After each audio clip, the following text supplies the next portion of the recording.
Lenguaje y literatura, noveno grado.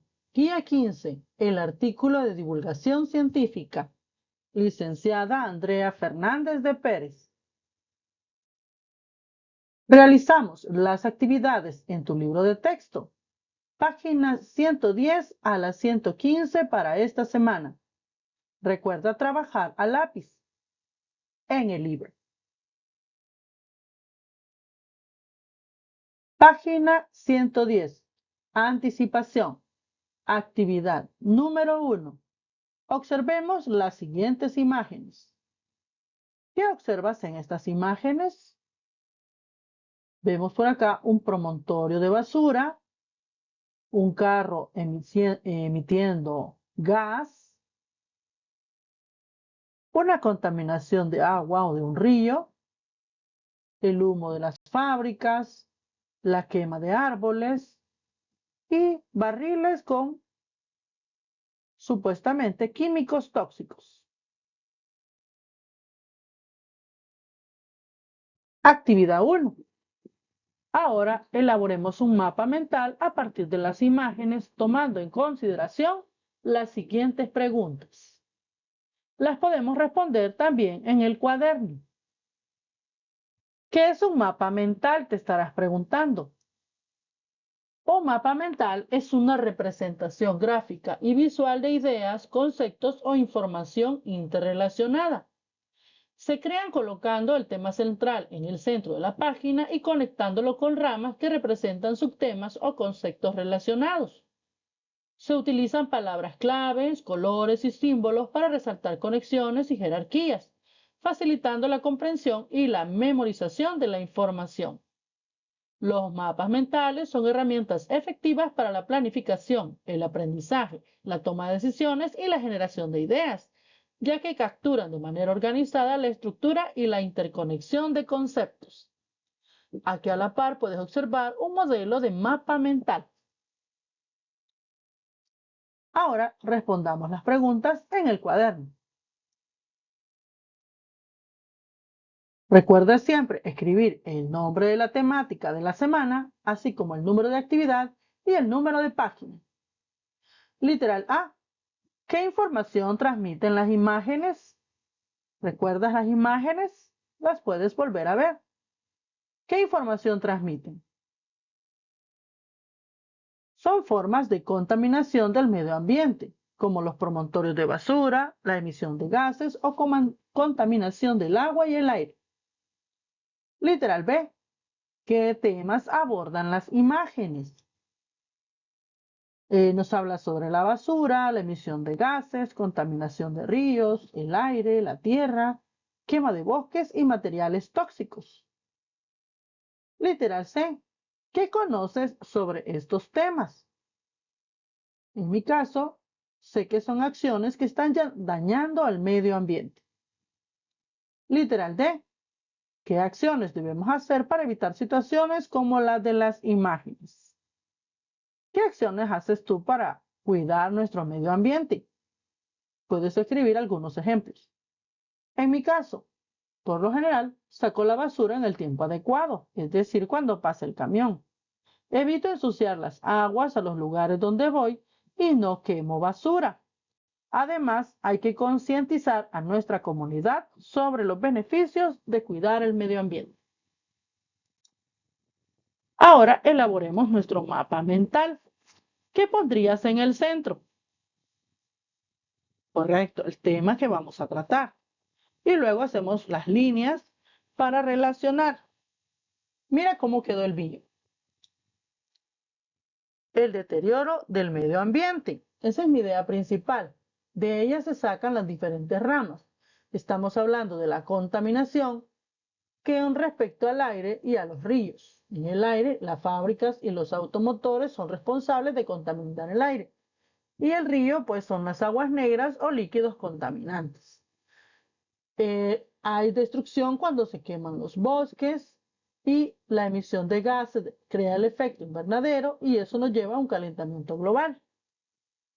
El estilo de vida también puede dañarlo, como son las modas y los usos de autos nuevos.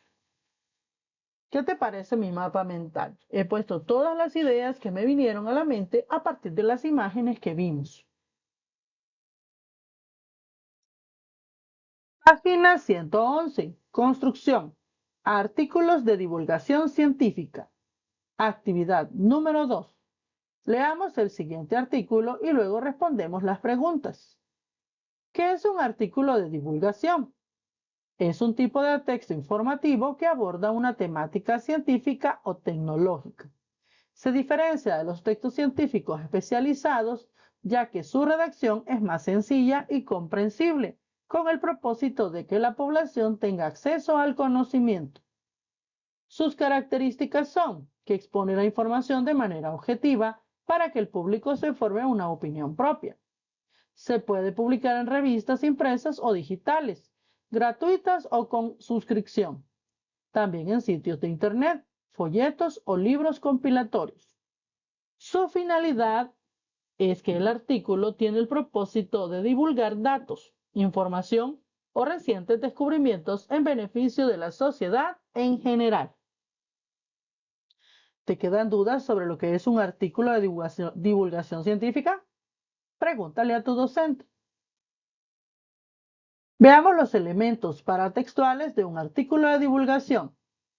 Lleva el título, entradía, nombre del autor y también imágenes. Su estructura interna es la siguiente. Está compuesta por una introducción, que es un breve resumen o entradilla al inicio del artículo que adelanta datos esenciales sobre la investigación o tema. Su desarrollo, cuerpo de texto donde se detalla la mayor cantidad de datos o información. Conclusión, cierre del artículo donde se reiteran las ideas principales o se brindan datos complementarios sobre el tema desarrollado. ¿Qué significa divulgación o divulgar? Es publicar, extender, poner al alcance del público algo. ¿Qué es compilatorio o compilar? Es reunir en una misma obra partes o extractos procedentes de otros libros o documentos. Ahora resolvamos. Literal A. Escribe una valoración sobre la importancia de los artículos de divulgación. ¿Por qué crees que es importante que existan artículos de divulgación científica o cualquier otro tema? ¿Por qué es importante? Yo considero que son importantes porque a través de ellos se exponen los diferentes avances científicos y sus beneficios a la sociedad. Si no, ¿cómo supiéramos lo nuevo que hay en la ciencia o en la tecnología? Página 112. Actividad número 3. Leamos el siguiente artículo de divulgación. Este es un ejemplo de un artículo de divulgación. El tema es, estos fueron los primeros animales del planeta. En la entradilla o introducción encontramos un breve resumen que dice, la criatura viviente más antigua de la Tierra surgió hace 700 millones de años. Evolucionó de los mismos animales primordiales que los humanos. Esto significa que primero existieron los animales y luego el ser humano. Ahora leamos el desarrollo. El nuevo estudio publicado en la revista Nature encontró que los ctenóforos son los parientes más cercanos de los primeros animales y todavía se pueden ver en los océanos y acuarios de hoy en día. Los nuevos datos sugieren que las medusas peine ctenóforos, que contrariamente a las apariencias solo están mínimamente relacionadas con las medusas verdaderas, ganan el estandarte de ser los primeros en la Tierra. El hecho de que los ctenóforos sean los parientes más cercanos de los primeros animales pone fin al debate acerca de que las esponjas marinas fueron los primeros animales. Ahora sabemos que no es así. Para llegar a esta resolución, los expertos combinaron esfuerzos para secuenciar los genomas de otros ctenóforos y esponjas, así como de 3 organismos unicelulares, fuera del linaje animal: un coanoflagelado, una ameba filasterea y un parásito de peces conocido como ictiospora. Ahí fue cuando descubrieron patrones que indicaban claramente el orden de los eventos. ¡Wow! De los eventos evolutivos entre los organismos. Los cromosomas de esponjas y otros animales mostraron reordenamientos claramente diferentes a lo de los ctenóforos. Por lo tanto, esta evidencia sugirió que los ctenóforos habían evolucionado antes de que ocurrieran estos reordenamientos en otros seres vivos. Esa fue la prueba irrefutable. Encontramos un puñado de reordenamientos compartidos por esponjas y animales que no son ctenóforos. En contraste, los ctenóforos se parecían a los no animales, aclara Daniel Rothschild, biólogo molecular y coautor del estudio de la Universidad de California, Berkeley.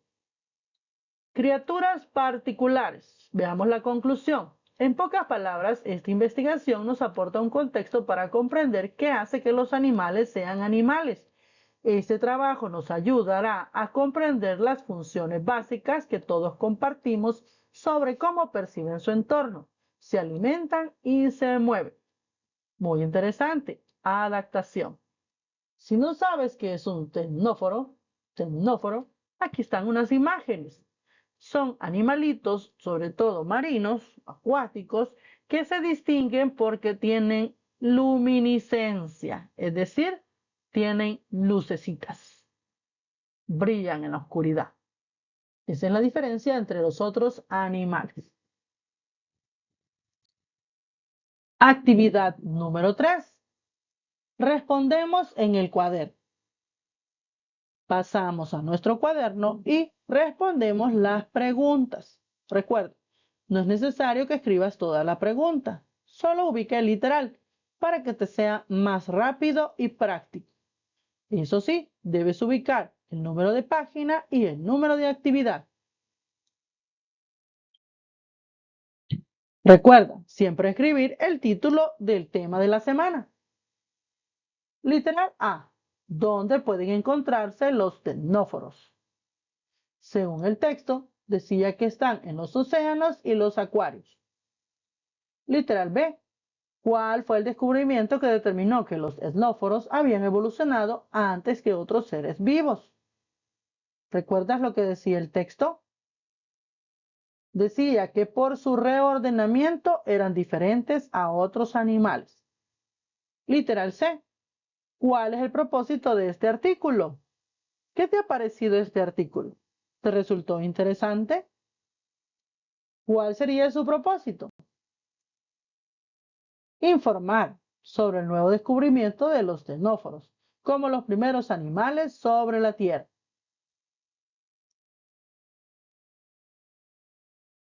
Literal D. ¿Cómo se beneficia la sociedad con la publicación de este artículo? ¿Cómo crees que nos beneficiamos con la publicación de este artículo? ¿A qué le dan respuesta? Veamos.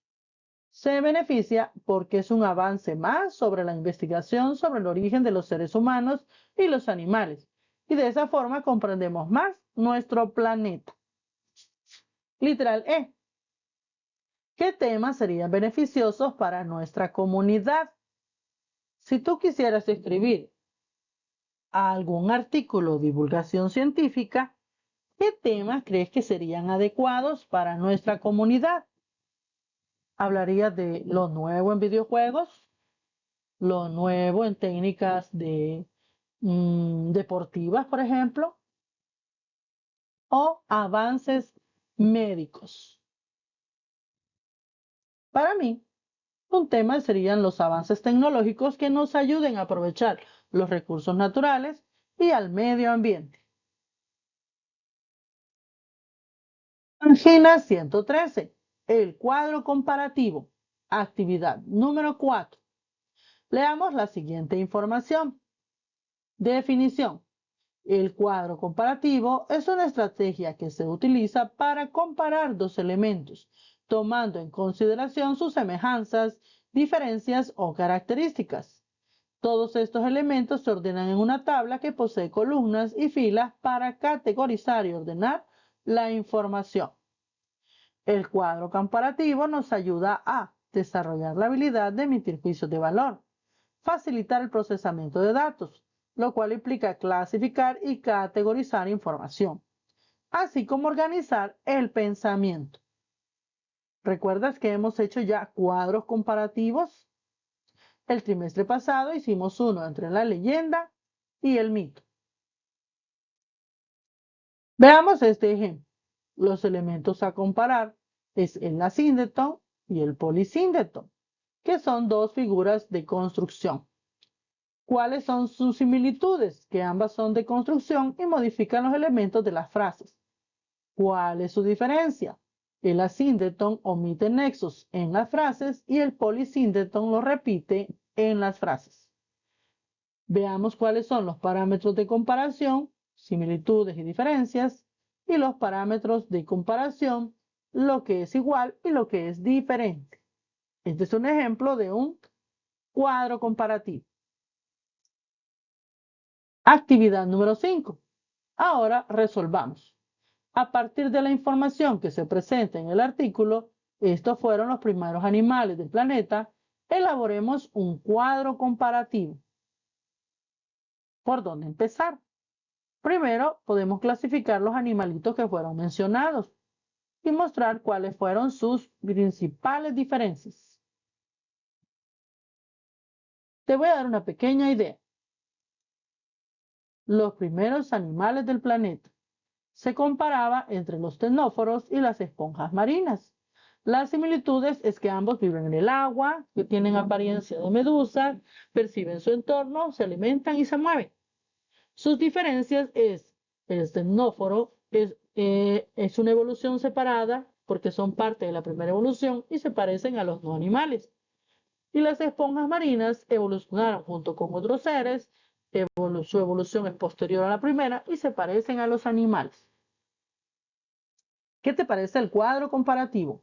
¿Puedes hacer uno mejor? Hazlo. Página 114.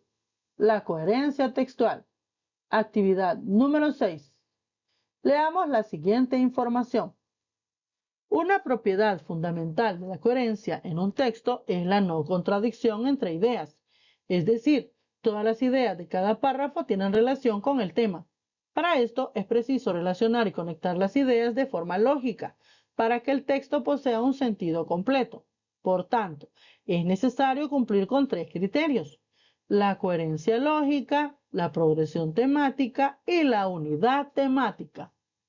Más adelante vamos a ver bien estos criterios. Veamos este ejemplo, cómo se aplican estos tres criterios. Leamos el texto. Los ctenóforos tienen 8 conjuntos de cilios similares a tentáculos que recorren sus costados y que se utilizan para impulsarse a través de los océanos mientras viajan más de 6 kilómetros por debajo de la superficie. Además, una de las características más cautivadoras de los ctenóforos es su capacidad para producir bioluminiscencia. Bien, ¿qué es la unidad temática? En el párrafo se aborda el mismo tema, pero en dos ideas diferentes, los cuales aparecen resaltados con distintos colores. La unidad temática es que no se pasa a otro tema, sino que sigue desarrollando las ideas basadas en el mismo tema. La primera idea es una descripción de las características de los ctenóforos. La segunda brinda un acto extra. Por eso es progresión temática, porque se evidencia, ya que la segunda idea aporta información nueva sobre los ctenóforos. Es decir, que la progresión temática es cuanto más información se puede agregar al tema. Y luego estas ideas están unidas a través del conector de adición además. Por lo tanto, el párrafo conserva su coherencia lógica. Los conectores nos ayudan a mantener la coherencia entre las ideas que estamos relacionando.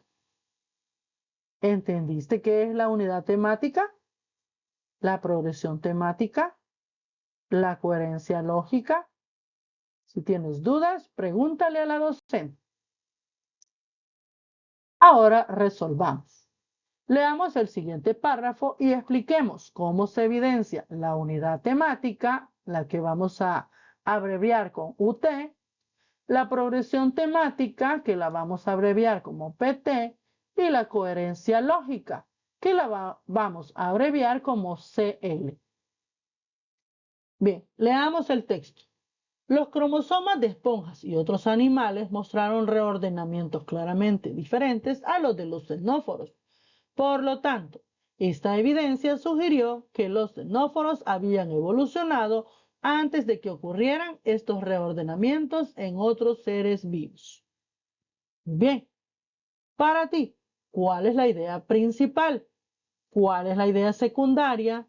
¿Y qué une a estas dos ideas? Veamos, la primera idea. Los cromosomas de esponjas y otros animales mostraron reordenamientos claramente diferentes a los de los xenóforos. Esa sería la primera idea. Como puedes observar, ahí está el conector.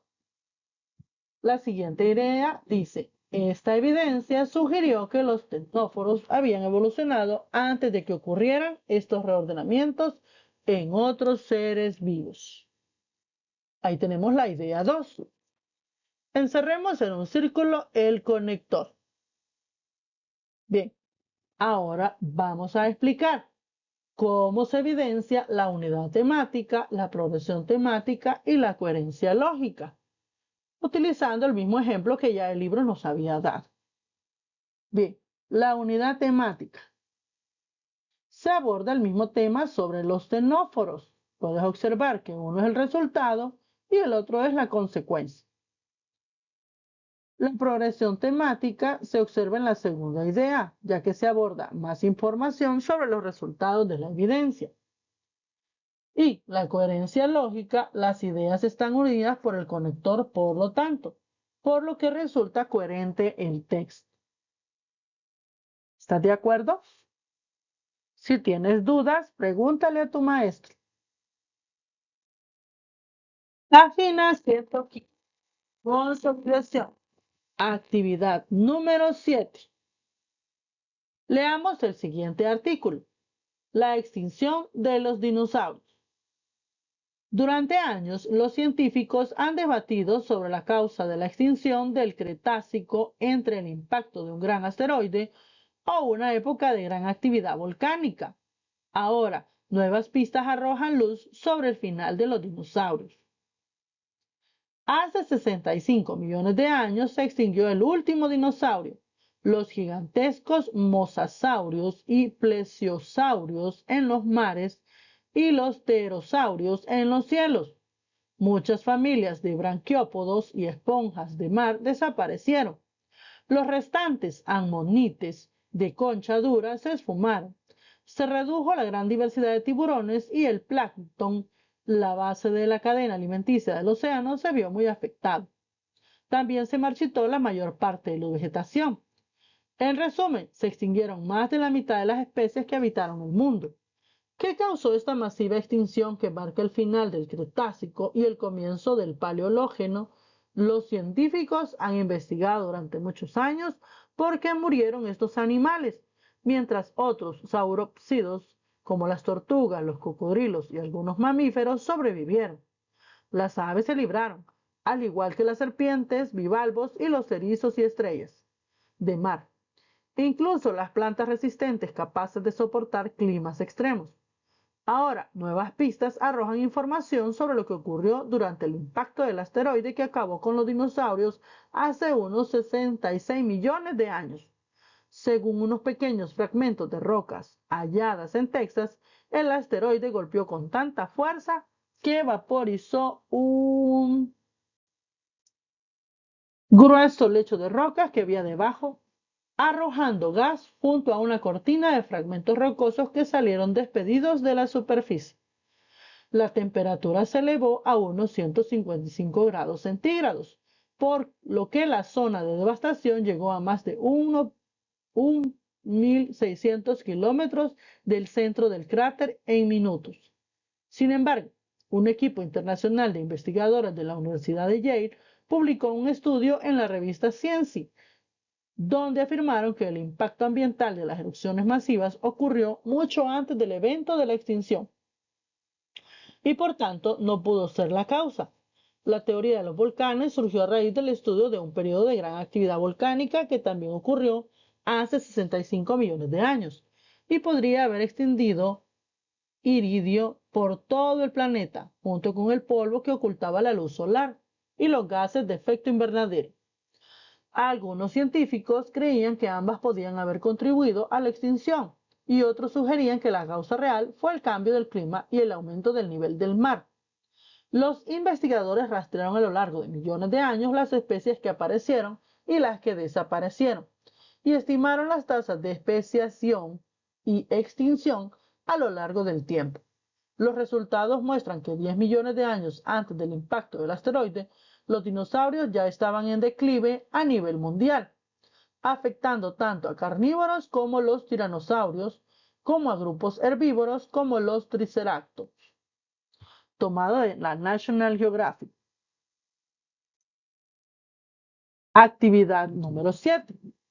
Ahora resolvamos en el cuaderno y compartamos nuestras respuestas.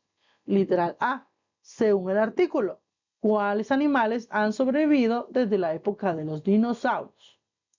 En el cuaderno recuerda escribir el título del tema de la semana, así como la actividad y el número de página.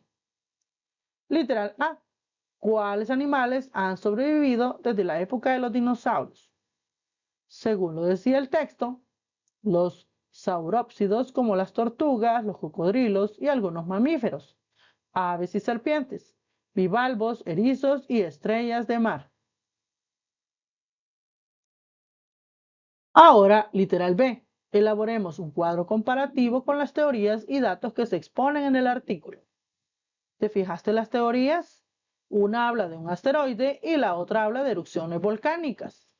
Escribamos entonces cuáles serían sus semejanzas y sus diferencias en un cuadro comparativo. Tienes que realizarlo en tu cuaderno. Veamos este ejemplo. La extinción de los dinosaurios, la teoría del impacto de un gran asteroide y la teoría de la gran actividad volcánica. Tienen similitudes en que ambas ocurrieron hace 65 millones de años y sus causas provocaron la extinción de los dinosaurios. Ahora vamos con las diferencias. Con respecto al impacto del asteroide, golpeó la Tierra con tanta fuerza que vaporizó un grueso lecho de rocas que había debajo, arrojando gas junto a una cortina de fragmentos rocosos que salieron despedidos de la superficie. La temperatura se elevó a unos 155 grados centígrados, por lo que la zona de devastación llegó a más de 1.600 kilómetros del centro del cráter en minutos. La actividad volcánica. Grandes actividades volcánicas podrían haber extendido iridio por todo el planeta, junto con el polvo que ocultaba la luz solar y los gases de efecto invernadero, los cuales pudieron dar origen a la extinción de dinosaurios. ¿Qué te parece la comparación? ¿Crees que faltan algunos elementos? Elabóralo en tu cuaderno. Tarea. Actividad en casa. Investiga qué es la conferencia y cuál es la utilidad de esta. Investiga cuáles son las normas ortográficas sobre el uso de los signos de puntuación. ¿Qué es la conferencia? Sí, tiene que ver con una persona que habla frente a un público. Por lo tanto, una conferencia es una reunión de personas en las que se trata un tema específico, bien sea de interés social, religioso, político, corporativo, académico o de otro tipo. Generalmente está dirigido por una o varias personas con un alto grado de conocimiento en el tema que se va a debatir. ¿Para qué sirve la conferencia? La conferencia es uno de los géneros orales más utilizados, ya que sirve como una herramienta para transmitir conocimiento y para exponer asuntos de interés general por parte de algún especialista. Busca tú la información sobre las normas ortográficas y escribe las más importantes. Eso es todo. Muchas gracias por tu atención. Hasta la próxima semana.